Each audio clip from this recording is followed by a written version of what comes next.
Those football tickets are always hard to come by, especially for the night games. Taylor, Katie, what are you feeling about these?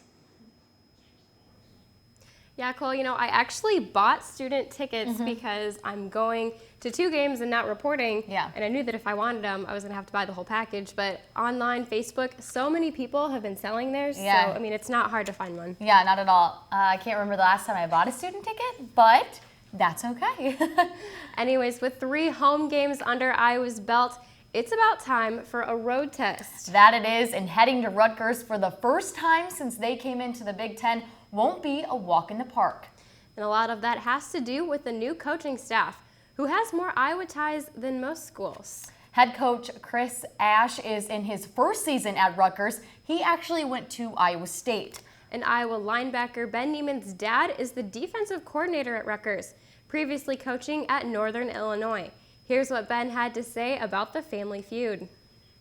It's a different dynamic, I guess, but I'm just trying to look at it like I have the first 3 games and not really focus on that. Just go play football. I talked to him after the game against NDSU, and I'm sure I'll talk to him again before we play him. I have some family flying out to it. I don't know, they're kind of split down the middle too, I guess. So, we'll see. Probably just cheer for both teams, I guess. So awesome that he gets to go there, and he said that his family's splitting, but that's okay. And actually, head coach Kirk Ferentz talked about the fact that he kind of stole Ben from his dad when he was at Northern Illinois, but that's okay. He also has a little brother here who plays as a true freshman. And it'll also be Akram Wadley's homecoming, kind of. Yep. He's from New Jersey, about 15 minutes from Rutgers is where he lived, I think, so that'll be great for him. Yeah, and I know he said pretty much all of his family is coming down, so that's getting him really excited for the game as well. And while Iowa is more known for their in-state kids and walk-on stars, there is one wide receiver who has been through the grind top to bottom in this program. And that's Riley McCarron. The Dubuque native earned his starting spot this season after 5 years of rising up to become the best player he can be. Being a walk-on compared to a scholarship athlete in the Iowa football program actually means nothing. Here at Iowa, it's equal opportunity whether you're walk-on or scholarship, and I think it just proves that everyone needs to fight for their job. Riley McCarron fought for his job for 5 years before earning not only a scholarship, but a starting position. Just like any other walk-on coming through here, you kind of have the goal of playing, but at the same time you have the same goal of earning a scholarship, and they kind of go hand in hand. But it was an awesome experience, especially for me and my parents to get that scholarship. For us, you think the financial, but I think deeper down it was just he worked for it. He became one of the best players he could, and they saw that, and I think that's what did it for him. I think that was the pure joy of it. Like I worked hard for this, and I got it. His family being just east of Iowa City in Dubuque makes for a family affair every Saturday. It really brought our family together. Everybody would come home from even like Chicago. They'd come from Colorado.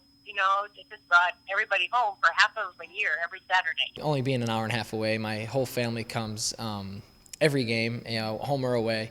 They're actually traveling out to New York or New Jersey this week to come watch. But I got 2 little nephews now, and they love coming to the Iowa games and stuff. It's cool to have them all so close, and for them to be able to, come every Saturday. It means a lot to me to see them there. Every part of this season is special as it becomes some of the last that McCarron will get to do. This past year, we've kind of been doing everything for the last time. Off-season workouts, summer workouts, fall camp. I don't even know if it's actually hit me yet that this is my last season. I'm taking it one day at a time, 1 week at a time, but you'd like to press pause every once in a while.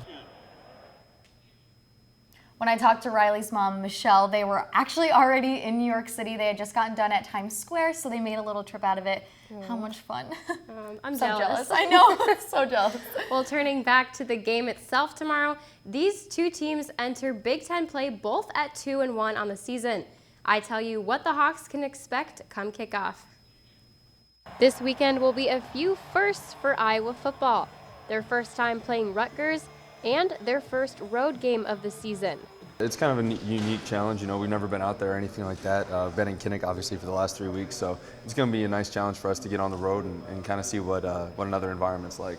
So what can they expect from the Scarlet Knights? They're big and physical, both lines of scrimmage, offensive line, defensive line, veteran secondary that plays well, good group of receivers.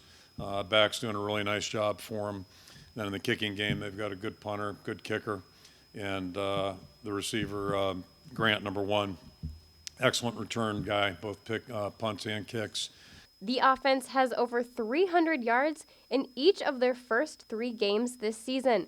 They're also 4 of 5 on 4th down conversions. They got a couple key guys in the receiver core, a good quarterback, big guy. He runs a little bit, and they got a running back that's kind of big that can get downhill and get yards as well. They have some real good athletes. Number 1, Grant, he's a really dynamic player in offense as well as a return game, so we're going to have to be ready to go. Grant has been voted Big Ten Special Teams Player of the Week 3 times this season and ranks 8th in the Big Ten with 5 receptions per game. He's definitely their playmaker, their go-to guy on offense. Like to get him the ball in space, quick little bubbles, handing the ball off, jets. He has his own wildcat package, so he's definitely going to be a factor in the game. On the opposite side of the ball, Rutgers is 2nd in the nation in red zone defense. They got some good guys in space. They got a lot of returning guys in the secondary. They're going to be a formidable opponent, and it's going to be a tough ball game. We got a young secondary, but they got a new coaching staff, but they'll be ready to play. The Hawks know they have their work cut out for them Saturday, especially with the loss last weekend. Yes, they do. Catch the game on ESPN2 as Katie and I will not be there. Our print staff will be there, though. 11:01 kickoff, ESPN2. Otherwise, Cole, back to you.